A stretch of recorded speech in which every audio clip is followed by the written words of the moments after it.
Hello friends, मैं आपको एक शेर माता की कहानी सुनाती हूँ। एक साहूकार था, उसके 7 रानियाँ थी। 7 रानियाँ थी। राजा बहुत दुखी रहते थे, किसी के भी एक मतलब बच्चे नहीं हुए तो बहुत दुखी होते थे। तो वो राजा जो रोजाना निकलते तो उनकी मेहतरानी बाहर खड़ी रहती, झाड़ू लगाती होती। वही टाइम राजा का निकलने का होता, वही टाइम उनका झाड़ू लगाने का होता।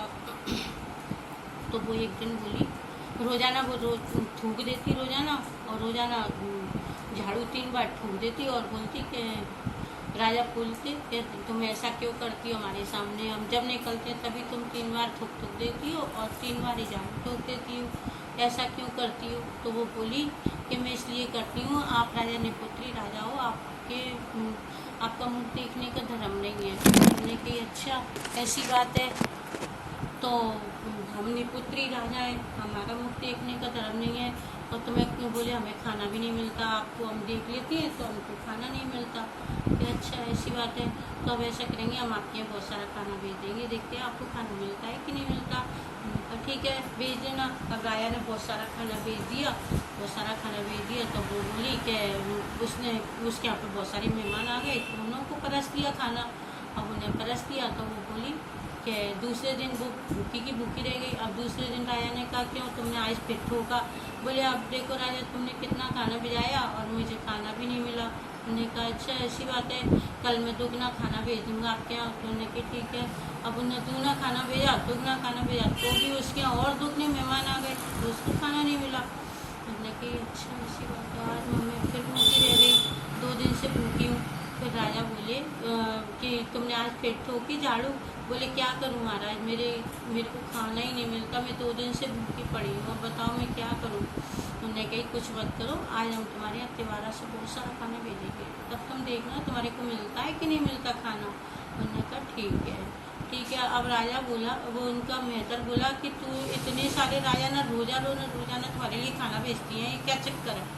उसको खूब तो मारा और खूब ऐसे पटक दिया। अब वो तो भैया रोने लगी, खूब अपने रो के सो गई। तीसरे दिन फिर उसने टोका, उन्हें कि राजा जी बताओ मेहतरानी, फिर तुमने खाना कितना सारा भिजाया तो भी तुमको नहीं मिला। बोले नहीं मिला, कल तो और मार पीट के पटक दिया, मैं तो बिल्कुल भूखी हूँ। उन्होंने कहा अच्छा ऐसी बात है, तो कोई बात नहीं है। राजा तो अपने परेशान रहने लगे, घर से भी नहीं निकलते।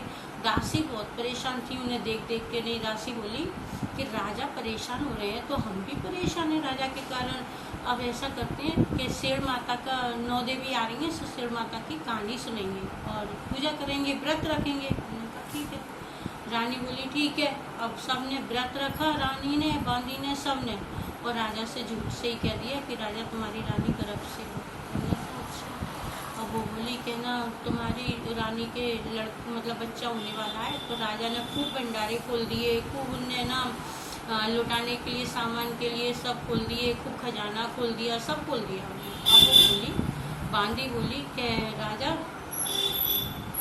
सब 9 देवी में मैया के 9वीं आ रही है, सो माता पूजने जाएंगे। उन्होंने कहा ठीक है, तुम माता पूजने जाओगी तो चली जाओ, तुम कहोगी जो हम कर देंगे। उन्हें एक है ना बेसन का पुतला बना के और पालने में रख दिया। अब बोले राजा जी तुम इसको मत देखना, ये लड़का है तुम्हारा, जब तक माता नहीं पूजेंगे जब तक आप देखना नहीं इसको। तो ठीक है नहीं देखेंगे भैया, तुम कह रही हो तो हम तो इतने दिनों से परेशान हैं, आज तुम्हारे कहने से जो मिला है तो हम नहीं देखेंगे। उन्होंने कहा ठीक है। अब राजा जी तो भैया अपने बैठे रहे, देखते रहे कि शायद कब जो कहेंगी तब हम अपना लड़का देखेंगे, जब कहेंगी तब देखेंगे। सब लोग पूजा करने के लिए गए, अटवाई बनाई, खूब जलिया पलिया से सब लोग गाजे बाजे से पूजने के लिए गए। सुबह अपने चले गए सब, बांदी भी चली गई आगे, पालना संग में ले गई। मैया के दरवाजे पे पालना रख दिया, राजा को पैरे पे बिठा दिया कि राजा साहब तुम देखना, पालने में ये दिए, रोए तो तुम बिल्कुल इसको हाथ मत लगाना, चाहे जो रोए चाहे कुछ भी करे, तुम बिल्कुल मत देखना इसको, बस तुम जे देखते रहना, इसको कोई हानि नहीं पहुँचा। ठीक है। अब राजा साहब कुर्सी डाल के बैठ गए वहाँ पे कि मेरा बच्चा है और मैं ऐसे कैसे छोड़ सकता हूँ इसको।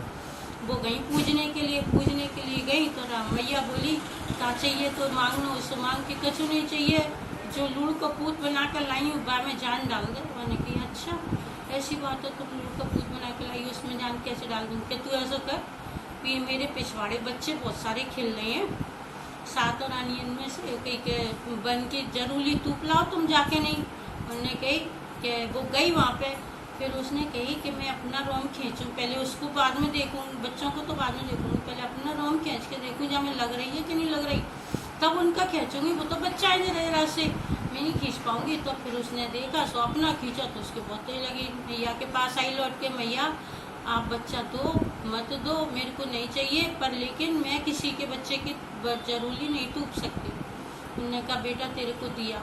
अब बस दे के मैया ने उसको दिया, सो भैया उसमें जान आ गई। मैया ने अपनी जोगिन भेज दी कि जाओ उनमें जान डाल आओ। सो उन्हें लेके अंगूठा चुगा दे आओ। सो भैया वो चुकर चुकर चौंकने लगा। अब वो बोली, अब तो वो रोए, उनने अंगूठा निकाल दिया, मैया की जोगिन निकल आई। अब तो वो खूब रोए लड़का भूख के मारे। अब वो जो मिले राजा साहब के भैया जाए से कह गई है देखना मत ही, और जे रो रो के हथ कर रहा हो, कैसे मैं जा रखूँ, और मैं देख सकता नहीं हूँ।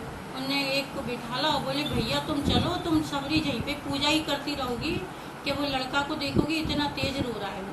कि अच्छा लड़का तो था ही नहीं। अब तो भैया वो भागी आई। सो मैया के चरणन में बोली कि लो मैया तुम्हारा ही पुत्र है, तुमने तुम्हारा ही दिया हुआ है, तुम ही इसको संभालो, अब तुम इसको लंबी उम्र का कर दो।